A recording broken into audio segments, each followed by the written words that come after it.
Assalamualaikum warahmatullahi wabarakatuh. Perkenalkan, kami dari kelompok 5. Kali ini kami akan membahas tentang landasan historis pendidikan.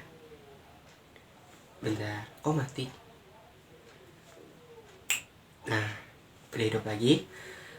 Oke, tanpa berlama-lama lagi, mari kita mulaikan.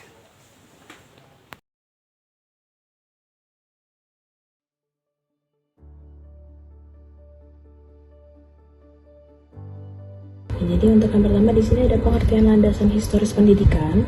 Jadi sejarah atau historis merupakan keadaan masa lampau dengan segala macam kejadian ataupun kegiatan yang didasari oleh konsep-konsep tertentu. Landasan historis pendidikan merupakan landasan pendidikan yang berhubungan dengan sejarah pendidikan. Dengan kata lain, landasan historis pendidikan nasional Indonesia merupakan pandangan ke masa lalu. Pandangan ini lalu melahirkan studi-studi historis tentang proses perjalanan pendidikan Indonesia yang terjadi pada periode tertentu di masa lampau. Lalu selanjutnya di sini ada historis pendidikan zaman praksara.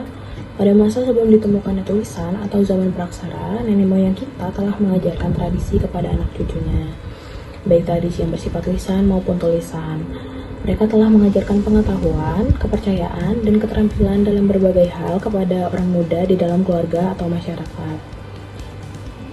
Generasi muda pada zaman praksara terbiasa melakukan hal-hal yang sudah dicontohkan oleh orang tua atau leluhur mereka, seperti ikut serta dalam upacara keagamaan, contohnya seperti penyembahan terhadap nenek moyang, benda-benda pusaka, dan lain sebagainya.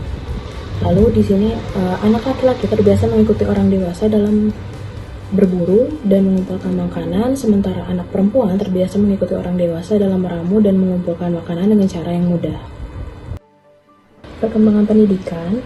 Jadi pendidikan formal mulai berkembang di beberapa kerajaan besar, khususnya di Tarumanegara dan Kutai. Di kedua kerajaan ini, pendidikan sudah mendapat dukungan langsung dari pemerintah kerajaan. Perkembangan yang cukup signifikan terjadi di wilayah Sriwijaya. Jadi di sini pendidikan tinggi Buddha mulai berkembang pesat. Sriwijaya menjadi salah satu pusat pembelajaran yang diminati oleh banyak pelajar, tidak hanya dari Indonesia, tetapi juga dari Jepang dan Tiongkok. Pada masa itu ada seorang guru yang cukup terkenal bernama Dharmapala, dan beliau ini menjadi salah satu tokoh penting dalam perkembangan pendidikan Buddha di Sriwijaya. Historis pendidikan pada masa Islam di Indonesia. Penyebaran Islam di Nusantara salah satunya melalui kegiatan berdagang dan berdakwah. Para pedagang juga berprofesi sebagai ustadz untuk menyebarkan agama Islam. Pendidikan Islam awalnya berfokus pada pengajaran Al-Quran, hadis, dan ilmu-ilmu keagamaan lainnya. Dinamakan sistem pendidikan informal, yaitu yang menitipwiratkan pada kontak pribadi antara mubalik dan masyarakat sekitar dengan mengaji dan mempelajari kitab-kitab klasik Islam yang akhirnya membentuk masyarakat Muslim. Lalu di abad ke-16 ada perkembangan pesantren. Pendirian pesantren yaitu sebagai lembaga pendidikan Islam. Pesantren Giri adalah pesantren pertama di Indonesia yang didirikan oleh Sunan Giri di Gresik, Jawa Timur. Pendidikan semakin intensif dengan dilaksanakan di masjid-masjid. Karena masjid tidak lagi memungkinkan menampung jumlah peserta didiknya, mulailah dibangun lembaga pendidikan di luar masjid. Lalu di abad ke-20 ini, gerakan pendidikan Islam modern dipimpin oleh tokoh-tokoh seperti Kiai Haji Ahmad Dahlan dan Kiai Haji Hasyim Asy'ari. Tujuan gerakan ini adalah membangun masyarakat Islam yang modern, berpendidikan, dan berpartisipasi dalam kehidupan sosial dan politik. Berusaha memodernisasi pendidikan Islam dan membuatnya lebih relevan dengan kebutuhan masyarakat modern. Menurut Delerno, seorang sejarawan dan pakar pendidikan Islam, gerakan pendidikan Islam modern di Indonesia memiliki tujuan untuk membangun masyarakat Islam yang modern, berpendidikan, dan berpartisipasi dalam kehidupan sosial dan politik. Pendidikan pada masa kolonial di Indonesia mengalami beberapa fase penting. Masa Portugis dari abad ke-16, pendidikan berbasis agama Katolik Roma melalui Ordo Dominikan, yaitu mengajarkan membaca, menulis, berhitung, dan bahasa Latin. Kemudian masa VOC abad 17 sampai ke-18, pendidikan Barat mulai diterapkan di Maluku Selatan. Bahasa Belanda sebagai pengantar meskipun awalnya masih menggunakan bahasa Melayu klasik. Diskriminasi pendidikan terlihat jelas di mana ada perbedaan antara sekolah untuk anak Belanda dan pribumi. Kemudian masa pendudukan Jepang, yaitu dari 1942 sampai 1945. Seluruh sekolah ditutup sementara karena persiapan pendidikan belum memadai. Penggunaan bahasa Belanda dilarang dan diganti dengan bahasa Indonesia sebagai pengantar. Didirikannya sekolah khusus bahasa Jepang, Nippongo Gakko. Jenis sekolah mirip dengan bahasa Belanda, tetapi disesuaikan dengan kebutuhan Jepang. Lalu ada peran tokoh nasional. Tokoh-tokoh nasional menyadari pentingnya pendidikan nasional. Munculnya 10 sekolah partikuler berbasis agama Islam seperti Taman Siswa oleh Ki Hajar Dewantara dan sekolah-sekolah Muhammadiyah lainnya. Historis pendidikan tahun 1945 sampai 1950 atau era proklamasi sampai Republik Indonesia Serikat. Nah, pada zaman itu pendidikan mengalami perubahan yang cukup signifikan dengan adanya kebijakan-kebijakan yang dikeluarkan oleh Menteri Pendidikan dan Kebudayaan pada saat itu, Ki Hajar Dewantara, dengan mengeluarkan instruksi untuk menghapus sistem pendidikan kolonial dan berfokus pada penguatan patriotisme melalui pengibaran bendera merah putih dan menyanyikan lagu Indonesia Raya, juga menghentikan pengajaran bahasa Jepang. Pendidikan pada saat itu berdasarkan Pancasila atau sesuai dengan Undang-Undang Dasar Negara Republik Indonesia tahun 1945, yakni pemerintah menjamin hak setiap warga negara untuk mendapatkan pendidikan. Adapun sistem pendidikan nasional itu diatur melalui undang-undang. Ada Kongres Pendidikan di Solo tahun 1947 menghasilkan Undang-Undang Nomor 4 tahun 1950 tentang dasar-dasar pendidikan dan pengajaran di sekolah. Tujuan pendidikan pada zaman itu membentuk manusia yang cakap, demokratis, dan bertanggung jawab terhadap masyarakat dan negara. Ada beberapa tingkatan pada tahun tersebut untuk sistem pendidikan, dimulai dari pendidikan rendah atau SR, pendidikan menengah atau SMP dan sekolah kejuruan, dan yang tertinggi yaitu pendidikan tinggi atau setingkat dengan universitas atau akademi. Bahasa Indonesia ditetapkan sebagai bahasa pengantar di sekolah-sekolah dan bahasa daerah itu digunakan sebagai kebutuhan lokal. Adapun transformasi sistem pendidikan pada periode ini menandai transformasi sistem kolonial sistem pendidikan nasional yang berorientasi pada kepentingan bangsa. Selanjutnya, sejarah pendidikan zaman demokrasi liberal atau tahun 1950 sampai 1959.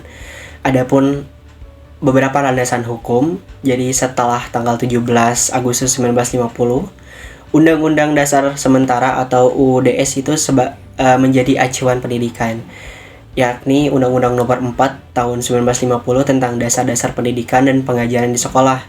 Itu pun sangat penting. Arah pendidikan pada zaman demokrasi liberal terinspirasi semangat untuk mengembangkan pendidikan secepat mungkin demi meningkatkan kualitas sumber daya manusia di Indonesia. Tujuan pendidikan pada zaman itu bertujuan untuk membentuk individu yang berakhlak baik, cakap, serta menjadi warga negara yang demokratis dan bertanggung jawab. Semua ini didasarkan pada nilai-nilai Pancasila dan kekayaan budaya bangsa Indonesia. Bahasa Indonesia sebagai bahasa persatuan yang digunakan untuk bahasa pengantar utama di sekolah-sekolah seluruh Indonesia. Bahasa daerah pun diberi tempat, terutama di kelas-kelas awal seperti SR atau sekolah dasar. Pembahasan selanjutnya yakni historis pendidikan zaman demokrasi terpimpin yang ada pada tahun 1959 sampai 1965. Konteks pendidikan yang terjadi di zaman ini di mana Indonesia mengalami beberapa perubahan. Nah, satu di antaranya yakni Indonesia kembali menggunakan atau memberlakukan Undang-Undang Dasar 1945 dan Pancasila sebagai dasar pendidikan. Yang mana hal ini bertujuan untuk berupaya membentuk manusia yang cakap dan memiliki jiwa kewarganegaraan yang demokratis. Nah, adapun jenjang pendidikan yang ada pada zaman ini terdiri dari sekolah dasar atau SD, sekolah menengah pertama atau SMP, sekolah menengah ke atas atau SMA, bahkan sampai perguruan tinggi. Adapun kurikulum yang ditekankan pada zaman ini yakni kurikulum pendidikan kewarganegaraan. Pada zaman ini, pendidikan nasional yang diselenggarakan oleh masyarakat maupun pihak swasta yakni sama-sama bertujuan untuk melahirkan warga negara berjiwa sosialis yang akan bertanggung jawab atas terbentuknya masyarakat sosialis Indonesia yang adil, makmur, lahir dan batin, serta berjiwa Pancasila. Nah, pemerintah pada zaman ini pula memfokuskan untuk membangun pendidikan menjadi lebih berkualitas kembali dan melakukan pemerataan pendidikan di setiap daerah, terkhusus daerah terpencil yang susah dijangkau. Nah, selain itu, pada zaman ini pula mulai direncanakannya kurikulum sekolah kejuruan tahun 1968 yang dirancang agar siswa siap melanjutkan pendidikan lebih tinggi sekaligus memiliki bekal untuk bekerja. Masuk pada pembahasan terakhir, yakni historis pendidikan zaman Orde Baru. Nah, zaman Orde Baru ini dimulai atau muncul setelah selesainya peristiwa penumpasan G30 SPKI pada tahun 1965, yang mana setelah peristiwa tersebut muncullah tekad dari pemerintah Indonesia dan masyarakat Indonesia untuk menjalankan Undang-Undang Dasar 1945 secara murni dan konsekuen. Nah, maka haluan penyelenggaraan atau pemahaman pendidikan mulai dikoreksi dari penyimpangan-penyimpangan yang dilakukan oleh zaman Orde Lama, yaitu dengan ditetapkannya pendidikan agama sebagai mata pelajaran wajib dari jenjang sekolah dasar atau SD sampai dengan jenjang perguruan tinggi. Adapun tujuan pendidikan pada masa Orde Baru ini yaitu pendidikan sebagai usaha sadar untuk mengembangkan kepribadian dan kemampuan baik di lingkungan sekolah, lingkungan keluarga, maupun lingkungan masyarakat, sehingga pendidikan pada masa ini memungkinkan adanya penghayatan dan pengamalan Pancasila secara meluas di masyarakat. Nah, hal ini tidak hanya terjadi di dalam sekolah sebagai mata pelajaran di setiap jenjang pendidikan. Akan tetapi, dalam dunia pendidikan pada masa ini pastinya masih memiliki beberapa kekurangan atau kesenjangan. Seperti yang dikatakan oleh Bukhari dalam Pidarta, ia mengemukakan beberapa kesenjangan yang terjadi pada masa Orde Baru ini. Yaitu yang pertama, kesenjangan okupasional, di mana kesenjangan terjadi antara pendidikan dan dunia kerja. Yang kedua, kesenjangan akademik, yakni pengetahuan yang diperoleh di sekolah kurang bermanfaat dalam kehidupan sehari-hari. Yang ketiga, kesenjangan kultural, yang dimana kesenjangan pendidikan masih banyak menekankan pada pengetahuan klasik dan humaniora yang tidak bersumber dari kemajuan ilmu dan teknologi.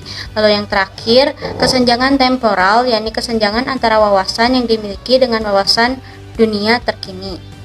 Namun demikian, pada masa ini pula terdapat keberhasilan pembangunan yang diciptakan oleh dunia pendidikan pada masa ini.